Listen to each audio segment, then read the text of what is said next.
Hey everybody, I decided to go ahead and do a quick video on All Out Towards the Peaks of Prestige event. This one can be a pretty tedious event, and there's a few things that you need to know, especially if you want to try to get all of the asterite rewards and special items. So hopefully this video helps you get through this as fast as possible. So let's go ahead and break down how this event works. So this is a card game event, and because it's a new mode, they spend a long time explaining how this works. You basically have to go through these first 3 levels just to learn how the game works. And if we take a look at these levels, you'll see right here in level 1, you have to fight 2 enemies. In level 2, you have to fight 3 enemies. And in level 3, you have to fight another 3 enemies. So I'm just going to go ahead and explain to you the basic rules so that way you can try to skip through that as fast as possible. So this is essentially a card game event to where you're summoning echoes to fight your opponent, and whoever has the most health at the end of 8 rounds wins the match. So let's go ahead and talk about the echoes. Right here we have a 1 cost echo to where it's going to have these stats. So it's going to have 1 strength, causing it to do 1 damage. And it's going to have 4 con, causing it to have 4 health. So it's a pretty tanky monster. And the last thing is the energy cost. Since it has 1 yellow dot, it's going to cost 1 energy to summon. So when we summon an echo, we can either summon an echo to the front or back line. Doesn't really matter if you're following these strategies, but let's just go ahead and put this into the front.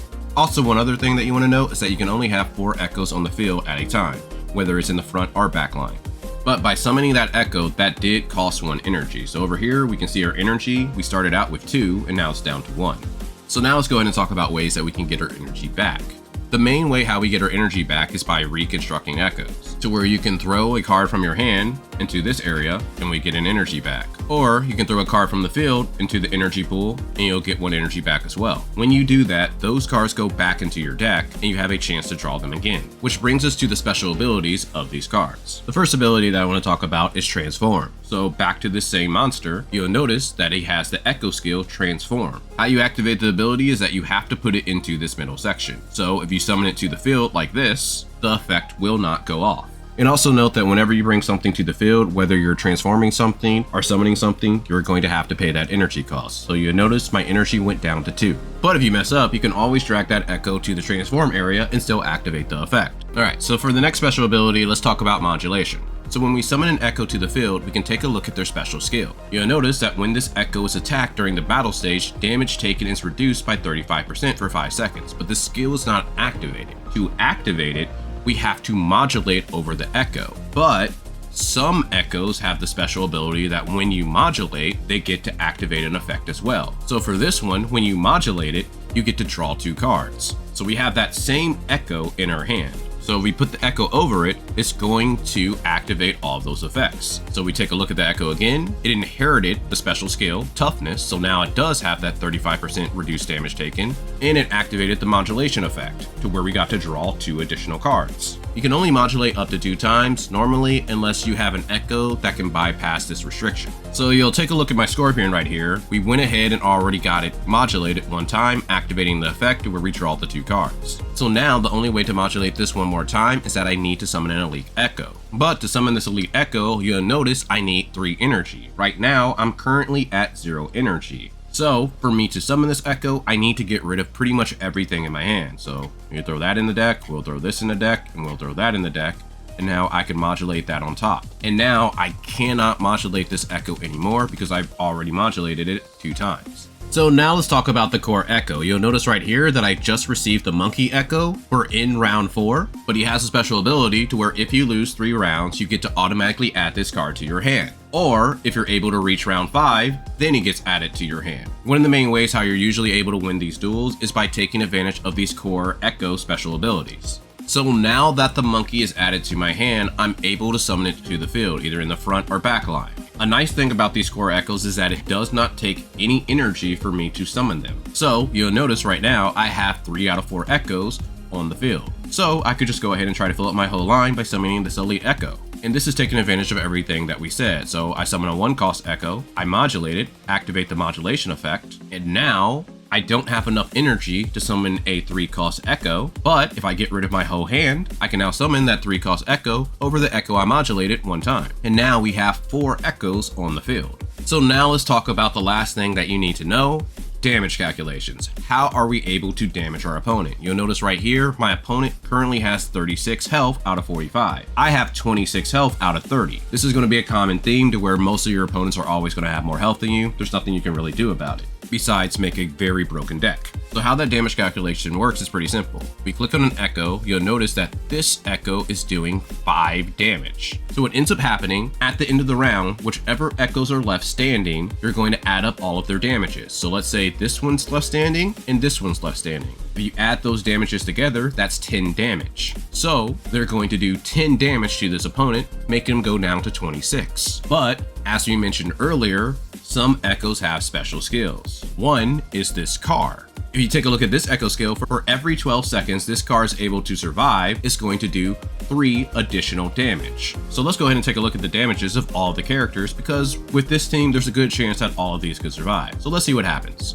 Also, another easy way to tell how much damage you're going to do to your opponent is to look at your echoes on the right, and whichever one survives, that's how much damage you're going to do to your opponent. So in this round, one of my echoes died and it lasted for 51 seconds. So we were only able to do 18 damage. But since the car ended up staying alive during the whole match, we did an additional 12 damage, for a grand total of 30 damage. So as you see, he took a lot of damage just in that one battle. Now let's talk about your starting hand.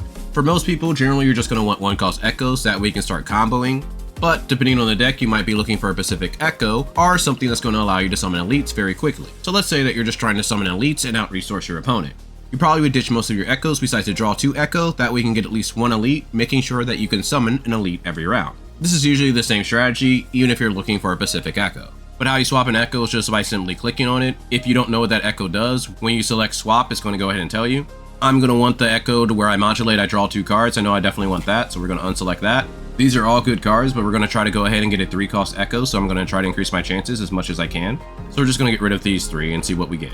I unfortunately did not get the 3-cost echo I was looking for, but by using a lot of these 1-cost echoes that are going to allow me to keep drawing, I'm eventually going to find it.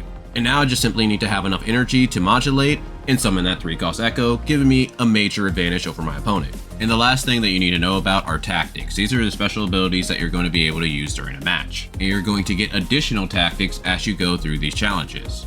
So let's go ahead and discuss all the tactics abilities so that way you know which ones to look out for. So starting out, you're going to be presented with Rover. It's going to already tell you how these tactics work, but I'm just going to quickly go through all of them so that way you know which ones to look out for. Rover is an average tactic to where it's going to increase the strength of one of your echoes randomly, so not the greatest, but her special ability to where you have to spend 2 energy, she can increase the strength of one of your echoes. It's okay for starting out. Eventually, you're going to get access to Caterella. Now, this is a very good tactic because she has the ability to where you take 5 less damage for the first 3 rounds, to where if you're trying to beat a strong opponent, this is very helpful to help get you through those rounds. But for her special ability, she has to spend 3 energy, but if she does, she's able to make one of your echoes take 40% less damage. As you move on, you're eventually going to unlock Zani, to where this one's actually pretty good too. She can increase the crit rate of your 1-cost echoes by 20%, but using my strategies, you're probably not going to have 1-cost echoes on the field for very long.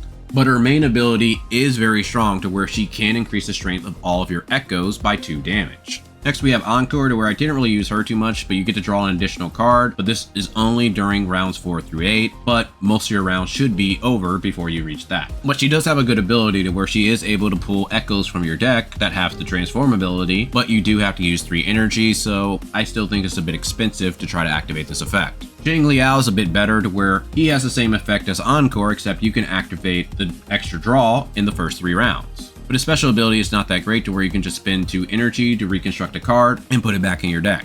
And Carlotta, which you're going to get access to this tactic once you've reached the final stages, is also a very strong tactic ability as well, to where she's going to increase your core echoes crit rate, which again is usually one of your strongest echoes on the field. On top of that, her ability is really strong to where she's able to select one of your opponent's echoes and reduce his strength by 2. So in the end game, you're able to lower your opponent's core echo or other echoes that are very strong to where they essentially don't do any damage. Alright, now that we know the basic rules, let's go ahead and take a look at the premium rewards, with the first section being the event quest. So, for the Path to Prestige, all you have to do is complete all the challenges and you'll get all of the asterite rewards. On top of that, you're going to get this token of radiance special currency, which you can use to buy items in the shop, with the main things being the asterite rewards, the glider, a new echo skin, and just a title card showing that you're a great duelist. Besides that, you just have your regular rewards like sealed tubes and modifiers. So now let's take a look at the Duelist upgrade. All you need to do is reach Duelist level 12, and again, if you complete all the challenges, you should easily reach level 12. Next we have collections. Now this one is still pretty simple to get to where you can get most of the asterite rewards, but there are a few that you have to work to get. One being where you need to collect 5 echoes, and if you want to be a completionist, you're going to have to upgrade all of your core echoes. To where the main way that you're going to get echoes is essentially playing all the challenges, and you can also buy some echoes, which I'll explain later in the video. And the last one is challenges, to where this is one that you don't necessarily have to do. You don't really get any crazy rewards like asterite. Best you get are skill materials, which are good, but it's something that you don't have to stress about. But the best way to complete this section is to simply do all the challenges, and then once you get to the end game, you're going to be able to do Endless Challenge. And for those rewards, all you really need to do is just complete the normal challenge and the difficult challenge one time and get at least 1,000 fame flags. To where if you're using a very good deck, this should be very easy to do, which we're going to show in this video. And the last thing is your Duelist level. Now, if this is your first week doing this, you should be able to reach level 15. And that's going to get you all the asterite rewards except for one, to where we get the last asterite reward at level 20. And how you build this level up is by getting dual resonance points. And how you get those dual resonance points is by doing the Endless Challenge. But you have a weekly limit, so you do want to try to start on this as soon as you can, if you're trying to get that last asterite reward, because I started this the week that it came out, and I've done this for about 3 weeks. So my prediction is that it's going to take 4 to 5 weeks for you to reach level 20. But I'll let you guys know once my weekly limit resets next week. And now for a few other things, let's go ahead and talk about the collection. These are where you're able to get marks of glory. You're going to get most of these by just completing all the challenges, but there are a few to where you need to do certain things. So if you are a completionist, be sure to check those out. And if you remember the collection section in the limited time rewards, to where we needed to get 50 echoes and unlock all of our core echoes, the easiest place to do that is in the collection section in this second tab. Here you can see all the echoes that you have not unlocked. And as mentioned earlier, our core echoes are our boss echoes, and we have 6 of them. So to upgrade all 6 of them, you're going to need 30,000 prestige points. You might want to try focusing on getting your core echoes rather than just buying every echo, unless that echo is desperately needed for a certain deck. And if you do need to buy an echo for that deck, all you need to do is just click on the echo and you can press unlock right here, and that echo is unlocked. But do note that some echoes are unavailable unless you complete certain challenges. Also note that you get a couple extra resources by getting 50 echoes. And same for these medals of prestige. So now that we know all the rewards, let's start talking about decks that you want to try to build so that way you can quickly get through this event. As mentioned earlier, the tutorial rounds are going to be 1 through 3. But once you get to 4, this is where you're going to be able to start crafting very powerful decks, because you're going to be getting access to some of the stronger echoes, with the main one being this Abyssal Echo. But you don't get access to this Echo until you beat one of the enemies in stage 4. But once you do, you should have everything that you need to build 2 very strong decks that I'm going to showcase. So now let's discuss the decks that I use to get through the challenges and farm the Endless Challenge. Alright, so let me go ahead and start off by talking about my deck. So for the core echo, we use the Monkey Echo. Mainly what my deck is trying to do is just make it to the 5 rounds and out-resource my opponent by summoning a bunch of elites, and having the monkey finish them off. We use 3 elite echoes. The first one being the Construct, mainly due to the fact that it does a lot of damage, and the Abyssal. This is one of our strongest elite echoes in the deck. For our next elite echo, we use the Bear. But if you find yourself struggling in some events, you could end up using the Stonewall Bracer, which does a lot of AoE damage. But the Bear is better for single target, and he is more tanky. So now let's go ahead and talk about our standard echoes. So first we'll go ahead and take a look at the arrow section. So one of our best echoes is the Arrow Predator. One of the main reasons why is because it's able to draw 2 cards once you modulate. After that, we use the Small Monkey. This was mainly just to have a couple 1-cost echoes in the deck, so we have some good targets to modulate on. So now we have our standard 1-cost echoes. The first one being the June Rock, which allows you to draw 2 cards. Similar to the Arrow Predator, we just want to draw as many cards as possible. Next, we have the Boar. This is one that we are able to transform and get 3 points of energy. This is very good, so that way we can keep activating our draw 2 effects. After that, we have the Scorpion, which is another draw 2 modulate effect. And we have the Bear, to where we're able to transform this and draw 3 cards. And for another 1-cost echo that we were able to put into the deck, the La Guardia, just giving us another target that we can modulate on. But if you want to take out the Monkey and the La Guardia, you could consider adding the other June Rock and maybe the Dodo Bird, to where both of those have good effects. This was a deck that I used to get through all the challenges, so it pretty much works with almost any tactic. But some of the ones that stood out were Caterella, due to the fact that you're able to take 5 less damage, Zani, due to the fact that you're able to activate her effect and give everyone 2 extra damage, and Carlotta. This one was the one that I mainly used due to the fact that I was able to activate her special skill, where I was able to reduce the cost of my enemy's core echo down by 2 or other problematic echoes. So now let's quickly discuss what you're trying to do while playing this deck. So for starting hands, you ideally want to try to get this 3 cost echo because it does a lot of damage, and you want to try to have something to where you're able to at least draw 2. That way you can make sure that you summon an elite echo on your first round. And since we can only summon 1 elite, we're going to go ahead and kick out the other elite. So summon a 1 cost, then summon a draw 2. With that, if you ditch everything, you should have enough energy to summon your elite. This is where the deck shines because you should have more elites than your opponent, allowing you to out-resource him. So even if they summon their core echo before you do, you still should win. On the consecutive turns, you're essentially just trying to do the same thing, and you can do this in multiple ways. You can use the board that's going to give you more energy. You can use the bear that's going to allow you to draw 3 cards. And then eventually just use enough draw 2s to where you have enough echoes to summon another elite before the turn ends. So let's go ahead and skip to round 4. You'll notice that my opponent was able to summon his core echo, but I already have 4 elite echoes on the field. On top of that, I have enough energy to activate Carlotta's skill, lowering my opponent's core echo's strength. So even though I'm at a disadvantage, you'll notice that my opponent's health is 15, so even if I lose this match, I can afford to take a hit, and I get access to my core echo next round. And now that I finally got access to my core echo, I'm essentially just trying to ditch the weakest elite on my field, and then get as much energy as possible so that way I can activate Carlotta's skill multiple times, making it to where my opponent can't kill me. And this deck's weakness is fighting someone with the same core echo as me, or fighting fusion enemies since my strongest elites are ice. Usually my deck ends up winning out due to the fact of my core echo constantly healing my echoes and Carlotta's skill lowering my opponent's strength. So this deck should help carry you to the end game or until you can make the other 2 decks in this guide. Which brings us to our next deck, which is similar to mine, except it takes advantage of a couple more combos and really benefiting from the monkey's core echo skill. So right here you can see a quick snapshot of what is in the deck, but I'm going to go ahead and go through these and explain why. So for our core echo, of course, we're going to be using the monkey again, but mainly we're going to be taking advantage of that lose the first 3 rounds so that we can summon this monkey early. For our elite echoes, we're going to use the construct and the abyssal. These 2 echoes are mainly just here to give some extra damage to where we need to eventually start trying to win our matches. But the elite echo that is the MVP of the deck, and it's going to be the main thing that you're trying to look for, is the car echo. The reason being is because even when we lose our matches, we're going to be able to do damage to our opponent. And this effect stacks, so if we're able to get 2 cards out before we summon the monkey, our opponent pretty much has no chance of winning. So now let's go ahead and talk about our standard echoes. This is to help you take less damage while you're trying to set up your field with the cars and the monkey. But we're using both June Rocks, with the first one being able to draw 2 cards, and it has a special skill invisibility, which is great for the car echo, and the second June Rock to where it can transform and get those other 1-cost echoes from our deck, so we can constantly keep drawing. To where another target that this echo can search for is of course the boar, to where we're going to be able to gain that 3 energy points. Or the little bear, to where we're going to be able to draw 3 cards. We also want to add the scorpion to our deck to where we can draw another 2 cards. In this deck's main tactic is Caterella, due to the fact that she can help reduce the damage that you take those first 3 rounds.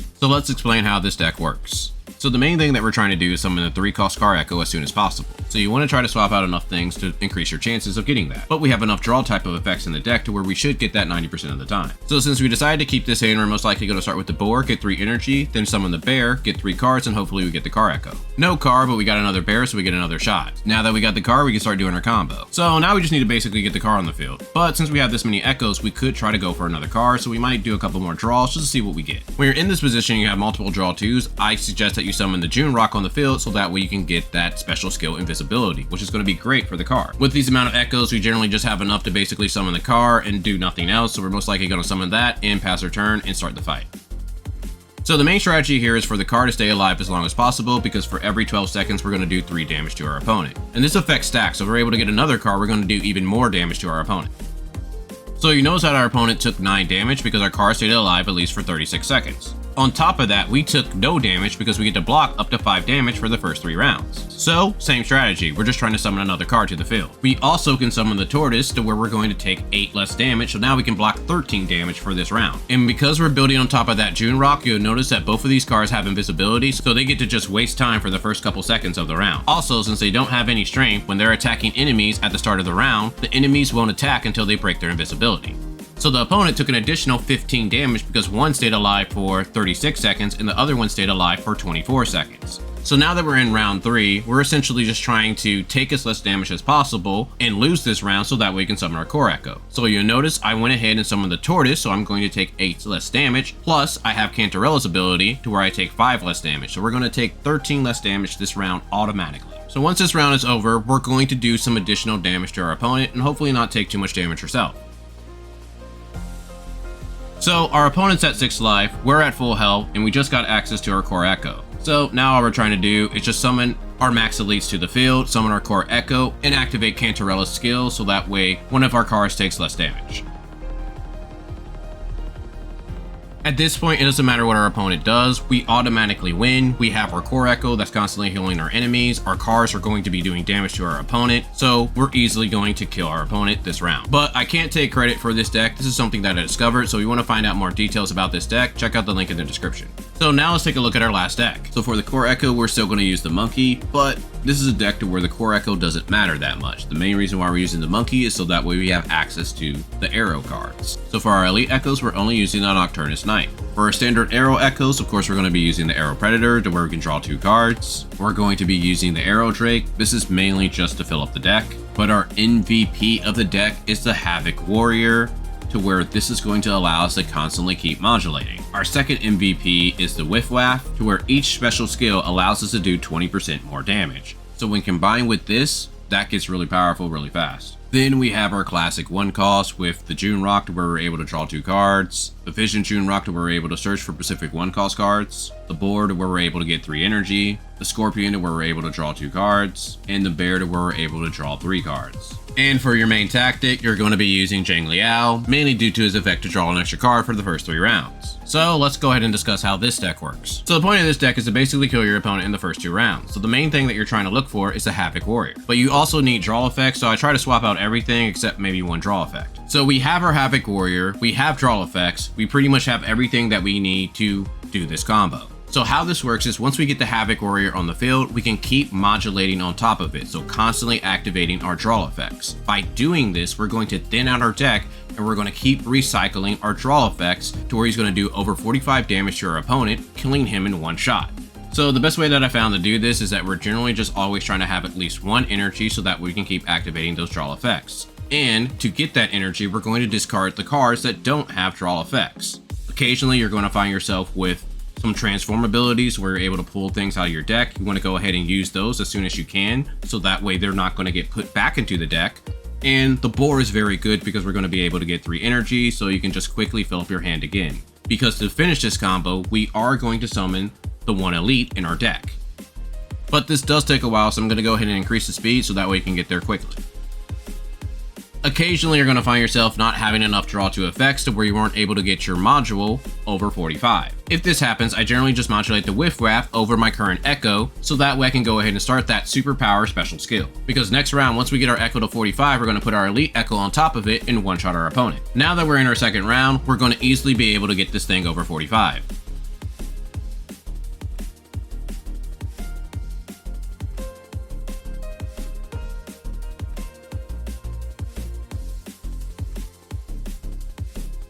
And now that we got it to 43, we can now put the Elite Echo over it, giving it of course another 3 to where it's going to 1-shot our opponent.